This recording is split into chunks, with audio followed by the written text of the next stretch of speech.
Welcome to the Pacesetter Pod, where we explore and reveal the perspectives, insights, and approaches to deliver great results and growth in your agribusiness through better execution. Here's your host, the Integration Pacesetter, Joe Mosier. Hello and welcome to another episode of the Pacesetter Pod. I'm your host, Joe Mosier, and today I'm sitting down with Casey Graner.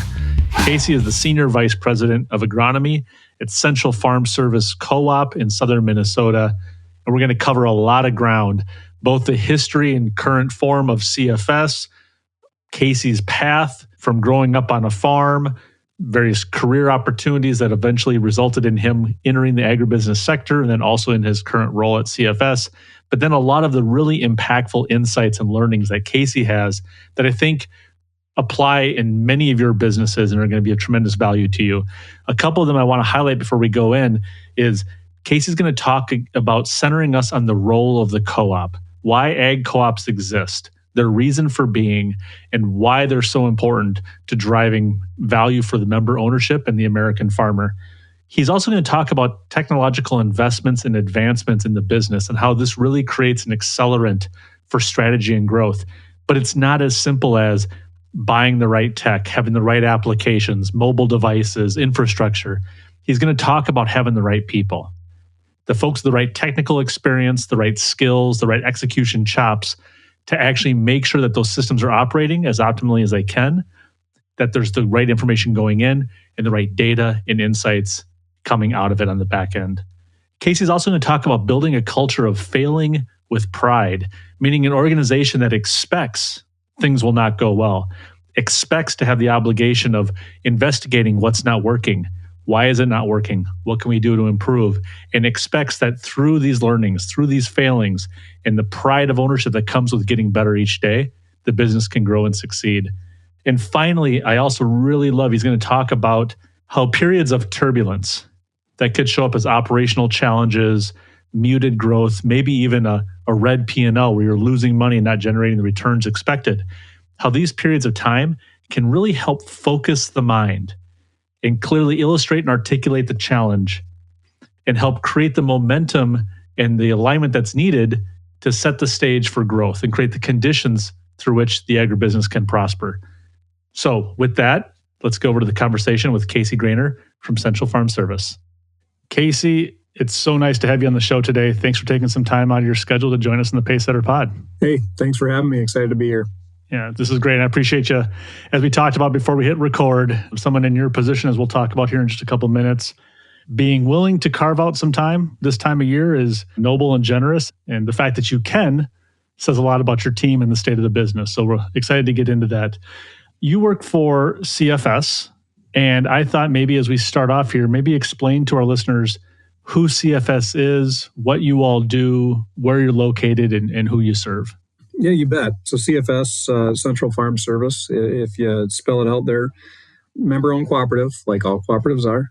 We're located across much of southern Minnesota and then also northern Iowa. We do a little bit of business out to the Dakotas, a little bit over to Wisconsin, but for the most part, that's where we reside. We've got 4 main business units, traditional business units, grain handling business, feed business, which is mostly grind, mix, deliver for swine integrators. We've got an energy business, including LP, refined fuels, lubricants, and then agronomy business, which is the one that I've been leading for the past 6 years. Our agronomy business is full service. We've got some key dry, liquid, and hydrous fertilizer assets, chemical assets. We do custom application work, and we have what we believe to be an industry-leading precision ag platform with over 300,000 acres enrolled in it. And it's a service that has gone on for, actually 21 years now, started in 2003. So long history there. That's fascinating. So tell us a little bit more about the program, if you would, because I think it is always notable when regional co-ops do have such outsized success in both enrolling and retaining acres within these types of proprietary programs.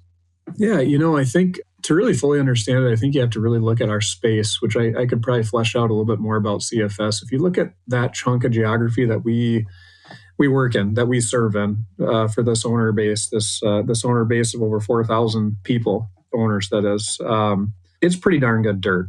Not everyone thinks of southern Minnesota as God's country for row crop production. for corn, soy, row crop production, but it really is a good geography with some really nice soils. It can be very productive. And contrary to popular belief, 300 bushel corn is definitely not a fallacy here for growers that chase it. And, if you look at that precision ag program, it started in 2003. So that was about the time I was in high school.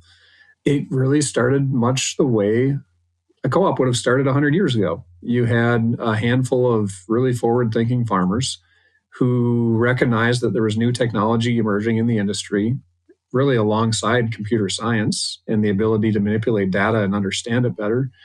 And you had a handful of individuals working at the cooperative that really believed in adding value in every way, shape, and form possible, being on the bleeding edge. And an investment was made. So back in 2003, a Central Valley co-op at the time, they partnered with Premier Crop Systems who had the software built to be able to archive and manipulate and work with data, to take grid sampling, to take yield data and those types of things, and start building management zones and making recommendations on fertilizer and seeds and chemical and all that.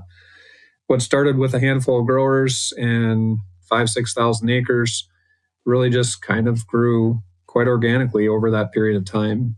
And over time, the former leaders of Central Valley Co-op, in their forward-thinking wisdom, recognized that, hey, if a cooperative, or if any retailer for that matter, is going to provide a worthwhile precision ag experience or service, they're going to need to have specialists in this. It can't just be the agronomists who are already doing everything else that they already do traditionally that are doing this data entry, because as most people understand anything with data, bad data in means bad insights out. And so it's got to be 100.0% perfect. 99.9 isn't good enough. So they started hiring full-time precision technicians, and it really evolved over the past couple of decades. More neighbors learned about, how, what are these people doing over here? I see that their corn either looks better or they're getting better yields.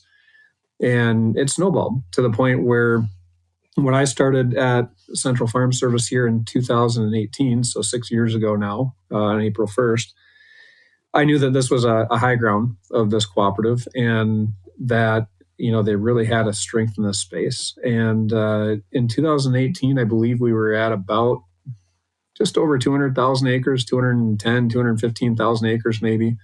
And, as data science and technology has continued to just advance and make it, I don't know if I want to say easier to use. It's certainly gotten easier to use, but people have been more aware of what's going on, right? Information travels so much quicker that we've seen the program expand by 3 more full-time headcounts. That is, to now we're to the point where we're at 11 full-time precision tech people where all they do all day, every day is data, and over 300,000 acres enrolled. So it's been really exciting to see that. If you kind of peel back our archives of how that program performs, we want to make sure that we are cognizant that it is performing, and that the algorithms that have been built over time remain relevant with new products and practices that come aboard.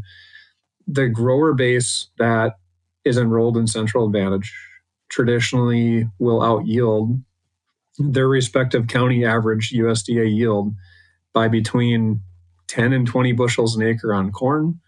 And it's not unheard of to see between 5 and 10 bushels on soybeans. And obviously there are years where that differs. Last year we had a severe drought like the rest of the world did. And there was a part of our geography that, they had their worst yields ever. And you kind of have to understand what went on there, right? But in general, I think the proof is in the pudding, where growers who have been in that program are outperforming, and therefore they keep enrolling new acres that they've been able to pick up, whether it's through inheritance or through working with a neighbor who retired or what have you. And those acres go right in day one, so we can start getting the most out of them. So really fun to be part of a system, to come in, understand what we had, and then do what I could do to help encourage, process streamlining and really just making sure we're bringing the type of value with a precision ag service we're charging people $9 an acre for, making sure they're getting the value out of it.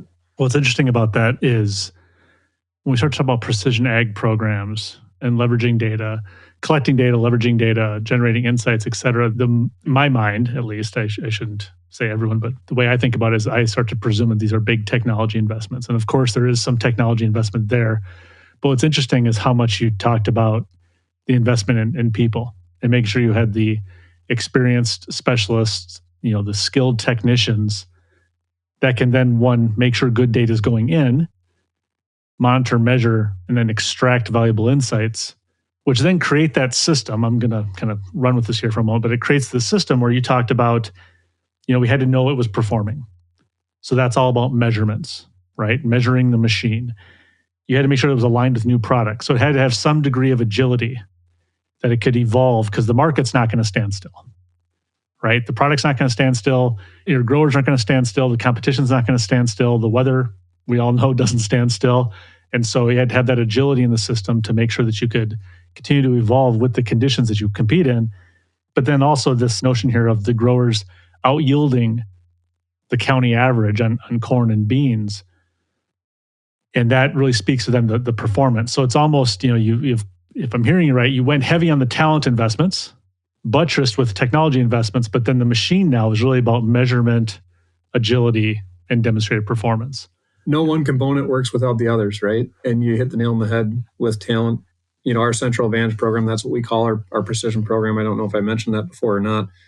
We've got a handful of legacy technicians that have been around for, several years, 10 years, if you will, really seen this evolve. I've got two teammates that lead that group of 11 people. And there are two ladies who really do a good job of seeing the big picture and understanding the process from A to Z that's got to happen, the customer experience that needs to be present and held accountable to across 11 different people, so that brand is a similar experience from the far northeast part of our geography all the way to the far southwest, which is 200 miles wide. And so it's been really fun to watch them really create standard operating procedures for something like a data management program, such that we can create a uniform brand and customer experience across the enterprise that then when we do get growers together or they do interact, which they do on either social media or at events or what have you, that when they're comparing notes that they recognize that they're getting the same experience. It's almost like walking into a Walmart or an Applebee's or name your national chain that, hey, if I go into Applebee's in Florida and I live in Minnesota, I expect those chicken fingers to taste the same way. So, it's kind of what we strive for with our standard operating procedures as a whole in the enterprise. And our Central Advantage team has done a really nice job of being very consistent. Yeah, fantastic. So we're going to talk a lot more about CFS and some of the programs and the evolution of the business, but let's take a detour for a moment and maybe share with the listeners a bit about your background, because you have your own unique path into the role that you're in today with CFS. And so maybe just walking us through the broad strokes there would be illustrative of an interesting path and a lot of learning and a unique perspective in the business you lead today. Yeah, you bet. I mean, if you would have asked me from 20 years ago, or told me rather that, hey, you're going to be leading an agronomy business here in 20 years, I would have looked at you and said, what's an agronomy business? So it's kind of funny, growing up when I was a little kid, I had three siblings. I lived just north of Rochester, Minnesota. That's where I grew up on a little hobby farm. And my father had grown up on a farm. My mom had grown up in town. They both ended up being Mayo Clinic employees. Everyone who knows thinks Rochester thinks Mayo Clinic. And they both worked long, 40-year careers there. And growing up on the hobby farm, I had some farming in my lineage. My granddad had been a dairy farmer and great-grandfather before that, and so on and so forth. So if you would have asked 4-year-old Casey what he wanted to be when he grew up, I would have told you I wanted to be a farmer. So I was just infatuated with, the farm machinery, the cows, doing whatever, Well, fast forward, our family farm never made it past, the 80s, especially for a dairy farm on some really not great dirt. That was near the Mississippi River and was either too dry or too wet every year. So, that didn't happen, but had a love for it through 4-H, having animals on the hobby farm, but really kind of went dormant on agriculture for interest from, little guy Casey to later on. It wasn't until into college that I actually kind of rediscovered it, mostly because when I went through high school. I really enjoyed math and science and that type of stuff. And I had a hobby of having motocross bikes and racing those stupid things around. And I decided I was going to go to the University of Minnesota and I was going to be a double major in math and mechanical engineering, because math was always pretty easy for me. And I had a really inspirational math teacher as a calculus teacher in high school. And, went to school, had good grades in it for a year, but kind of just the coursework wasn't exactly exciting. And by happenstance, I'd met a few friends my freshman year of college and joined the Alpha Gamma Rho house in the University of Minnesota. And it got to be, April or so, in my freshman year of college, and I didn't have a job for summer. And I wanted a job because I needed to make money. And one of the fraternity brothers of mine said, hey, you should talk to this recruiter from AgriAlliance because they need interns at local cooperatives and you could work at Greenway. So their Greenway was a little cooperative, not far from where I lived, just east of Rochester. And one way or another, through the recruiter, got a job as a crop scout intern at Greenway Cooperative that summer. And that's when I really started to begin to learn about production agriculture and all of the science that went into it, whether it be seed genetics or chemistry or fertilizer or you name it, and really fell in love with it, going out and visiting with farmers. And I had the chance that summer to launch a couple new micronutrient products, which was fun.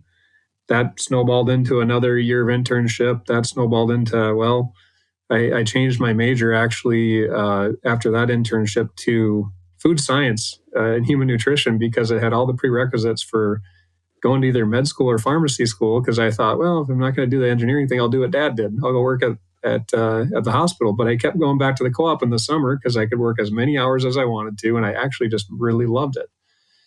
And what ended up happening after my final internship with Winfield, working with seed genetics, I had a seed genetic project that last internship when I was a little bit older in college.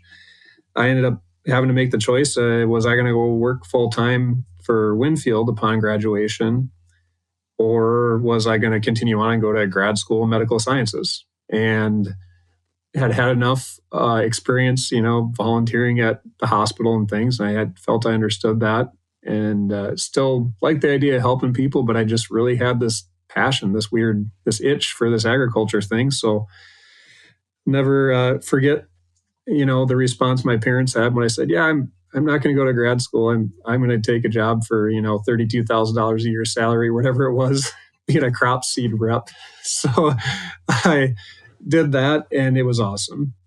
Spent, the next 10 years working for Land O'Lakes for Winfield as a cropland rep. I did roles with forage, at a master agronomy advisor type role, chemical, just really learned the business through distribution. And I had the chance to call on over 36 different member-owned cooperatives across Minnesota, Iowa, and Wisconsin during that time, and really had the chance to learn a lot over those 10 years, working with management of those co-ops.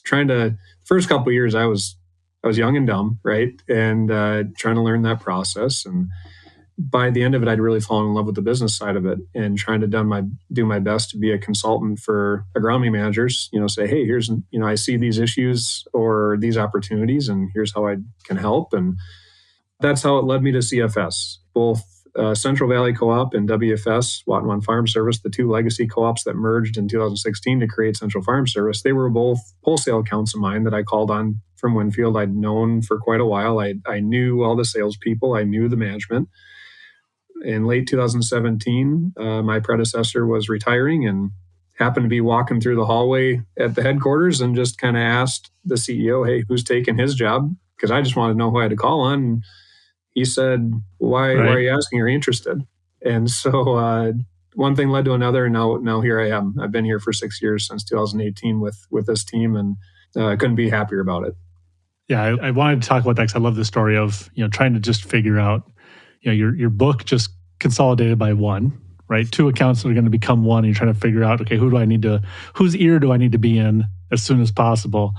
And suddenly realizing that it's the guy in the mirror eventually. So you'd worked within Land O'Lakes, which of course is a large national co-op, and you were calling on regional co-ops and local co-ops. So you ostensibly knew the business, knew what it was like to operate a co-op, what it was like to work in one, how to develop and execute strategy. Should we assume that when you took the job, everything you quote unquote knew about co-ops was true and it was a smooth landing, or was there any turbulence and learning along the way? Yeah, I think I would admit, it's been long enough that when I started that role, I had some unallocated swag that I thought I understood it all when I started day one. And I did understand, the surface level things, but, the enterprise that I managed at Central Farm Service, the day I started, we had about 130 full-time employees and we had a couple dozen locations. And understanding the administration, the management of that type of enterprise was a leap for me. And thank goodness I've got a lot of legacy team members that have been around for 6 years that allowed me to ask a lot of really stupid questions to wayfind through that. But it was really a time where you go into something kind of with an assumption of how it's going to go. And I'll be 100% honest that it was in a lot of ways very different from that. Our business had merged a year and a half previous, 2 years previous, and was still figuring that out. We'd had some leadership change within a couple of weeks of me starting. So actually, we had interim CEO Merlin Kruger, who's now my boss and has been since 6 years ago. We had a lot of things to figure out, and so it was just a really great opportunity to ask a lot of questions, to listen to our owners and get really good at that. Listen to them first and foremost, and try to understand what they need now, what they would need in a couple of years, and how do we start positioning the business to be a choice for them, a preferred choice for them. And so that really kicked off my 6 years at CFS. Was a lot of dumb questions and a lot of meetings that I called that I think a lot of people didn't love at first, but it kind of came back down to the ability to take the best out of everyone's gray matter and put it towards a greater good. So it's been fun.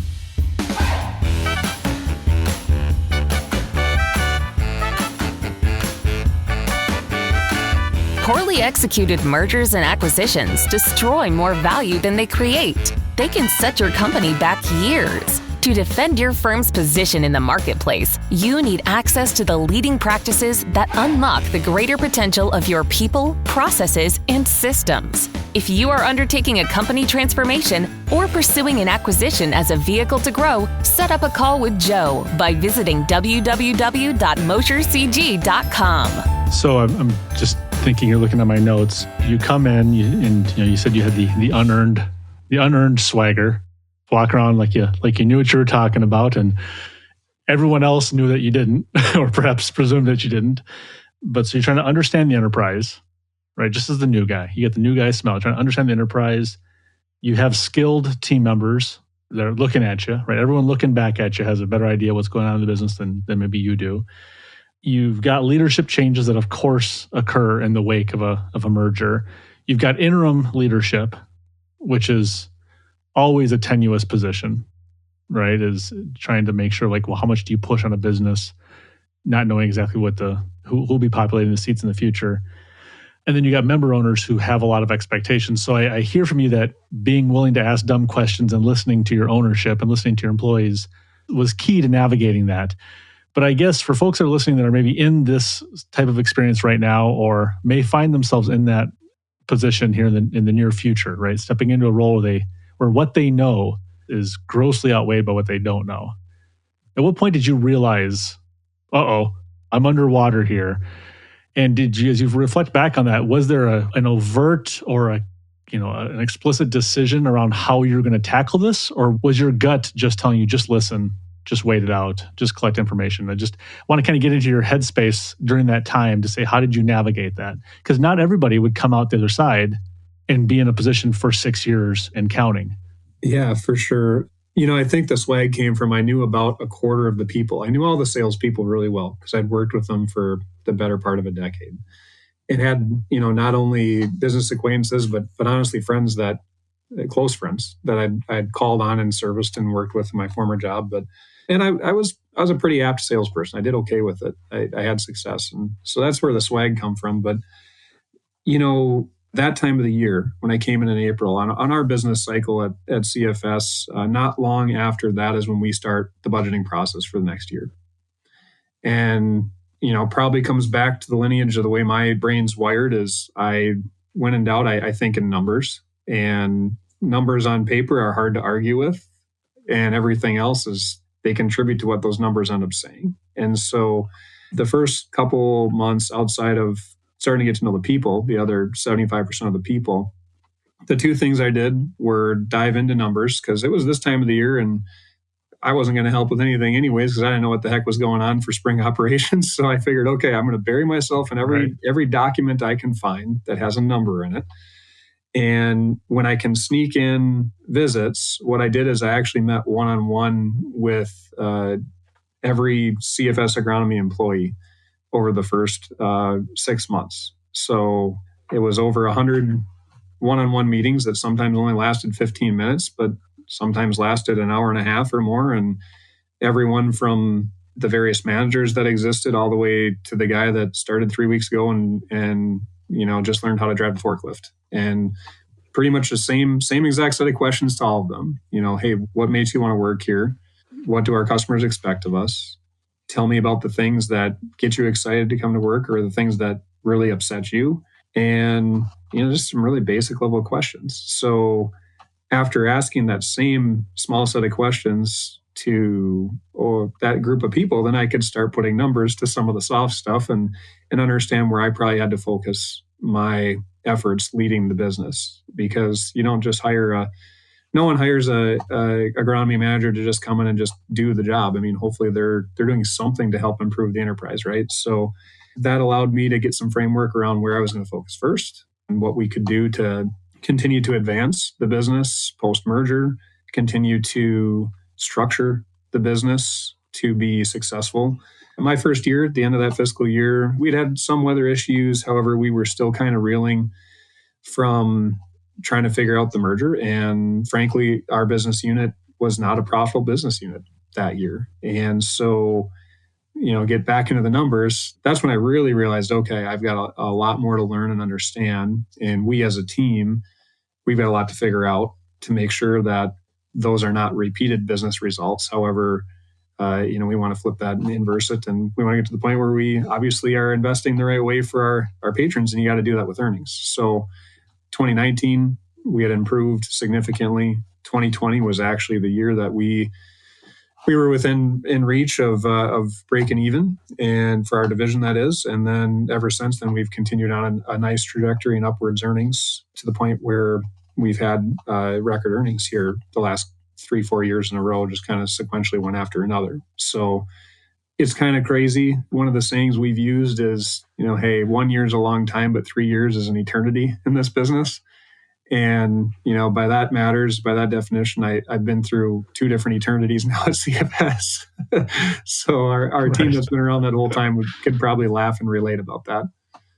So not at all looking to dig up all the, the unmarked graves and all that. But as you think about what you said there about the first year post-merger, the agronomy division not being profitable. Now, to what extent would you speculate that was a result of, was it 2 unprofitable agronomy units coming together and it really was doubling down on some deficiencies?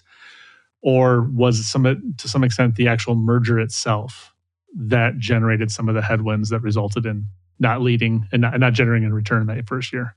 That's a good question. I don't know that I'd label it any one overarching force. I think, you had 2 really sizable businesses that came together, and I haven't led a big merger myself at the time that it's happening, but, it's a lot to put together. And so I think there was a lot of understanding what could be. And I think that there was still the attempt for traction to get the efficiency out of the merger. And I think is obviously the right thing to do if you look at our enterprise performance the last several years now that we've gotten things figured out as a whole team. And I think time is just one of those things that it takes alongside the effort and the probing and the asking of dumb questions or frankly, getting really everyone from top to bottom, left to right in the enterprise outside of their comfort zone. And that was maybe the best part about that first year for our business when we didn't have a profitable year in 2018 was we no longer had a single person on the team anywhere that could say, well, this is the way we do it. And that's just the way we do it, right? The guardians of no progress were essentially silenced. And there weren't a ton of them, but there were some. Because, I'd point at the results and say, well, we all know what the definition of insanity is. So we need to find out how we're going to do things. And there was some low-hanging fruit. Things across, I mentioned earlier, we're 200 miles wide. We're a big business. We've got 130 people in just the agronomy enterprise, 24 locations at the time. Would you believe that we had 3 different ways of doing a lot of processes? We had the old East Side Co-op's way, the old West Side Co-op's way, and then we had a way that was kind of adopted that was all brand new, that was different than those two. And so really it was, for me, it was about getting around, understanding where are the really big bottlenecks in the business that are causing inefficiency, and who are the experts that have good ideas around this. And what I would basically do is every one of those types of bottlenecks, whatever process it was, those people got voluntold to come in and hang out in a committee with yours truly. And I just asked stupid questions until we had the best ideas around every process. And we got rid of the 3 ways of doing something. And every time we all had agreement that best idea had won and the process had been written, it became a standard operating procedure. And we took that out and trained the rest of the team on it. So that was kind of it was a long undertaking. It took a couple of years. Didn't just happen overnight. And, you take away the big rocks and then all of a sudden you realize there's little pebbles holding those up, and you kind of just go after them and turn over rocks is one thing that Merlin and I said repeatedly. We just turn over every rock we could and try to make something better. My goal, since I was the idiot in the room with all these processes, was just to make sure I was doing my best job facilitating it and recognizing which of our teammates had the talent to, step up and be leaders of those initiatives or which ones didn't. And so alongside of that, I mentioned kind of managing by the numbers earlier. Part of the efficiency of a merger is you hopefully don't have quite as much redundancy. And so, today versus 6 years ago, we're actually operating with over 24 fewer headcount in the division as well. So not everyone stayed along for that bus ride in the change sequence. Some people self-sorted themselves out. Some people were invited to not be a part of it because of their mentality, but we had to kind of right size from a people perspective, from a location perspective, from an equipment perspective. Just a lot of those things, again, changes that needed to be made that anyone who's seen 2 decent sized regional co-ops come together ultimately make. My goal was to, make sure we were making them as a team, not just, me managing a piece of paper saying we got to cut this, that, the other, and then it's just all going to work. It had to be everyone chiming in and understanding where we were going, so that as we made those painful changes at times, people understood why we were doing it. And of course, with the earnings turnaround that happened over time, people felt pretty vindicated for those best ideas winning. Sure. You hit on a lot of really important things there. And going way back, you made a comment of, the guardians of no progress were silenced. And I love that phrase. The headwinds that come in the form of financial losses have a really powerful focusing effect, right? It brings the pain into acute focus and you can really get after it. And when it also comes in the wake of a merger, as you said, there's just going to be, in many cases, redundant departments, redundant processes, redundant headcount that has to be rationalized and worked through. And the challenge I always have sort of intellectually is that bringing 2 companies together, there's not actually less work to be done, right? So it's not like you've necessarily reduced the effort required. The problem is that new sum of effort required is not evenly distributed, and it's certainly not weighted to match the distribution of people and their skills and profiles and where they are today. So in some cases, a merger can dramatically increase the need for your field agronomists or your application technicians driving equipment. It could mean some pretty big changes for your sales organization because now you have broader reach. You're trying to go after new customers or provide new services to existing customers. But then, in this example, maybe the back office is where the efficiencies are really realized, right? Where suddenly it's the accounting department that you're just overweight headcount. And so, the numbers can often present it as a washout, right? Like you're going to add new headcount and you're going to reduce headcount and it's even, but it is painful and it is tough, but it's also always very encouraging when on the back end of it, whether that's 6 months, 2 years, 3 years, whatever it is later, when those results follow, the people who unfortunately are no longer with the organization have landed in good spots that value and recognize and leverage their skills and abilities. And the people that are still left or that have joined subsequently are all in really good spots. Another thing I wanted to hit on here real quick too is we don't often have senior business leaders come in and talk about, the importance of developing SOPs. So I'll recognize you for that. No one really gets excited about the work, but it's such an important point. I would argue oftentimes when we're doing planning and preparation for a post-merger integration, we can get 5 people together to talk about the credit, the credit process. How do you manage credit? And 5 people will explain 6 processes that are used, right? There's just so many variations. And really, people want to get to the most efficient process right away, but I would argue you have to get to the one process right away. Because until you have the one process in place, you can't iterate and improve. Because every time there's a breakdown, every time something doesn't go right, every time, whether it's in the field, in the plant, in the computer, whatever it is, if something goes wrong, and the first question is, did you follow the process? And if the answer said yes, and then it's which process, you've now lost the opportunity to actually identify the root causes and remedy it. So if you can get everyone onto the process itself, onto the one way of doing the work, something goes wrong. And if you ask the question, did you follow the process? And they said no. Okay, next time we got to follow the process. Why didn't you do it? If the answer is yes, I did, well, now you've actually discovered a breakdown in your process, an opportunity to improve it. And that is such an important piece of, to use your terms, modernizing the business. And especially in the wake of a merger, there's just so many different ways to get distracted, and getting folks to understand and to really embrace the idea we're going to have one way of doing it.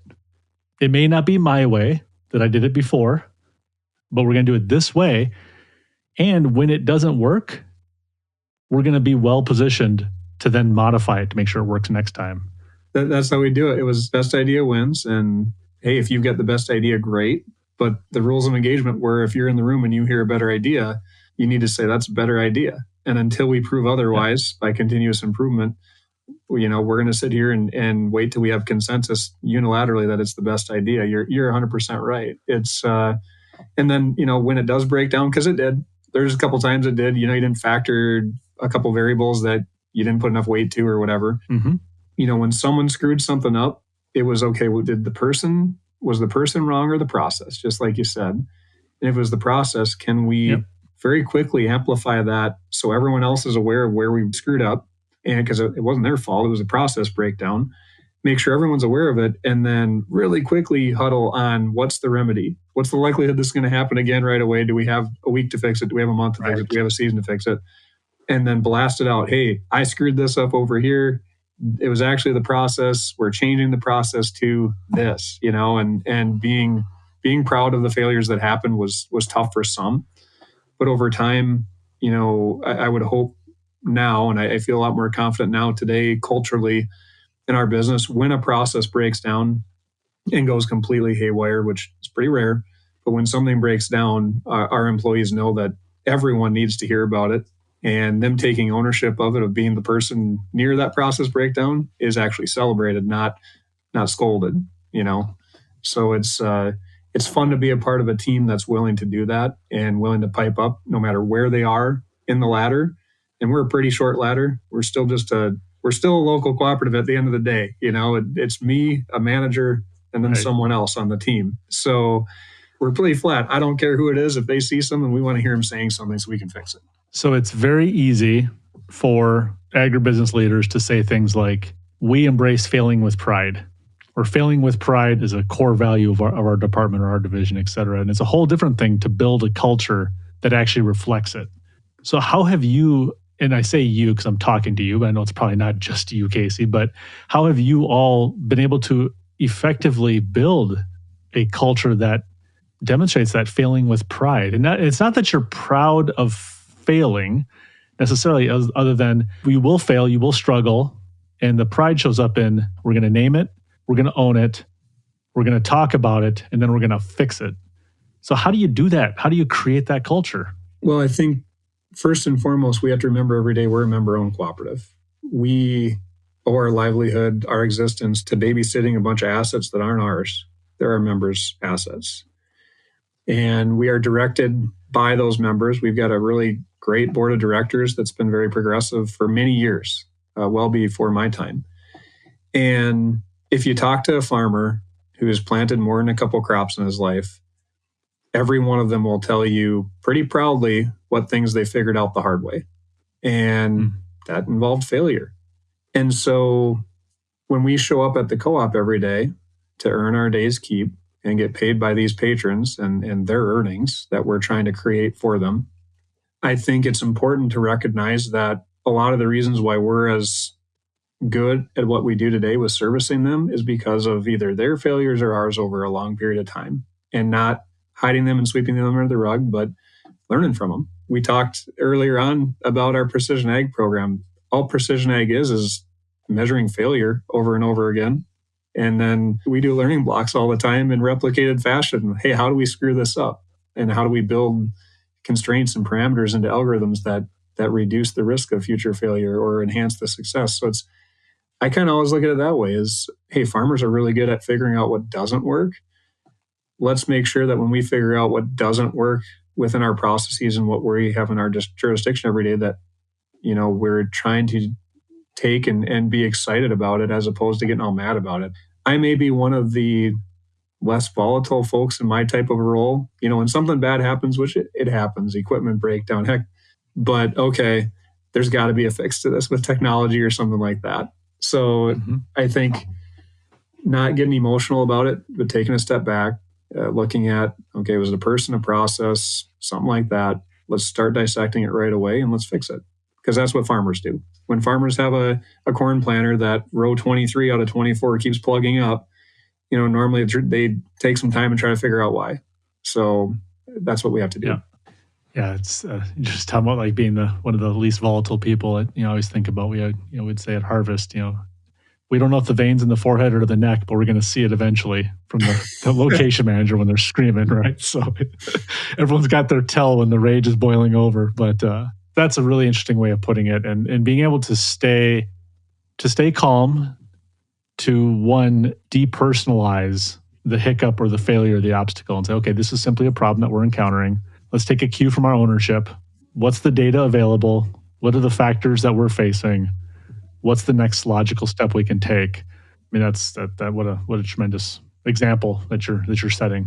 One of the things we talked about, Casey, in earlier when we connected this year was you talked about ag value chain companies, co-ops. We often talk about we're providing farmers with market access, right? Providing them an access to a market that they could not necessarily serve on their own because there's a logical distance to how far they can haul the grain economically from their farm.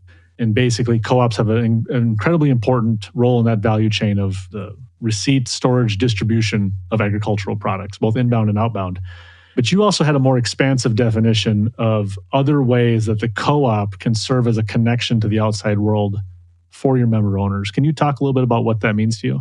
Yeah, I think it continues to evolve because the operations that we serve today and will serve in the future are going to continue to probably be more scaled for the obvious reasons of capturing efficiency. And so one of the best bits of advice I ever got from one of our former boards of directors was, hey, Casey, I just want you to remember something. All the butterflies you like to chase sometimes with new exciting things or technology, that's all good. You need to do that. But the co-op exists to do the jobs that the farmer either can't do on his own or doesn't want to do on his own. That's why the co-op exists. And, he had a more colorful way of saying it, but it was the crap jobs are for the co-op. And those are the ones the farmers don't want to do. So I kind of look at that and understand, okay, yep, co-ops are there to connect markets upstream and downstream, farmers to those markets. And I think one of the pivotal things happening right now, and has been happening for the last 2-3 years, has been understanding where digital engagement fits into that. Because there's been all sorts of buzz about, everything digital in our industry the last few years, but, which retailers are really adapting to that? Which retailers are answering the call to recognize that any one farmer probably has a login to, I don't know, a dozen or more different businesses that they have to manage for their enterprise. How easy is it for them to do that? Is there information that needs to flow from one to the other and talk to each other to make the farmer's life easier, add value, recognize efficiency, you name it. And so really leaning into not only connecting them to the markets and where the physical asset or the physical commodity needs to go in or outbound, but are we providing a digital infrastructure locally that will connect them to those markets? And so think about greenhouse gas markets, carbon markets, CI scoring coming down the pipeline with 45Z tax credits. Think about traceability, anything that has to do with identity preservation, which today isn't really a huge deal, but I talked to a lot of folks, it probably will be. Helping growers navigate regulation. We operate mostly in Minnesota. And Minnesota, for an ag business, can be a difficult place to operate. Regulation, it tends to be more than less here. So are we doing our job, making sure it's not necessarily connecting a farmer to a market, but are we making sure they know what's in bounds and what's out of bounds and keeping them between the beacons there, keeping them out of trouble? And so there's a way for all of this to come together. And I believe in technology wholeheartedly. We have some partners that we work with that have gotten very good at this, and we've worked with them along the way, but making sure that we can help our customers manage all this digitally. The farmer of tomorrow that we feel we need to be prepared to service is not going to just desire it, they're going to demand it. And we need to be ready for that. Well, I think that's an excellent place for us to leave it today, that kind of forward-looking view on how do we make all the decisions, where do we make our investments, where do we focus our energy, where do we actually spend a disproportionate amount of time is, skating to where the puck is going, not where it is, right? That overused analogy or metaphor, but keeping in mind, you exist, the co-op exists to do the work that the farmers either cannot or would prefer not to do, to babysit their assets, to use your words, to be stewards of their investment, to accrue value to those farmers such that it supports their businesses and their families, and then ultimately to position yourself to make sure that you can serve them into the future as well. That's fantastic. What a great conversation, Casey. Again, I appreciate you taking the time to join us today. For folks that want to learn more about CFS or potentially get in touch with you, how do they do that? Yeah, they can head to our website at cfscoop.com, or they could just Google Central Farm Service. And if they click about us at the right place, they'll probably see my smiling face on there, and my contact info should be there. Fantastic. Great. Well, thanks again for joining us. And to our listeners, thank you as always for tuning in. A reminder to like and subscribe to the Pacesetter Pod. You can find us on Apple Podcasts, Spotify, YouTube, or wherever you get your podcasts. And if you're feeling so inclined, please leave a review. We really appreciate it and helps us get the show out to as many people as possible that would get value from the content. And I encourage you, as always, to connect with me, Joe Mosier, on LinkedIn. And you can also set up a call directly by visiting Mosier Consulting Group online at mosiercg.com. Thanks again for listening, and have a great day. This is thepodcastfactory.com.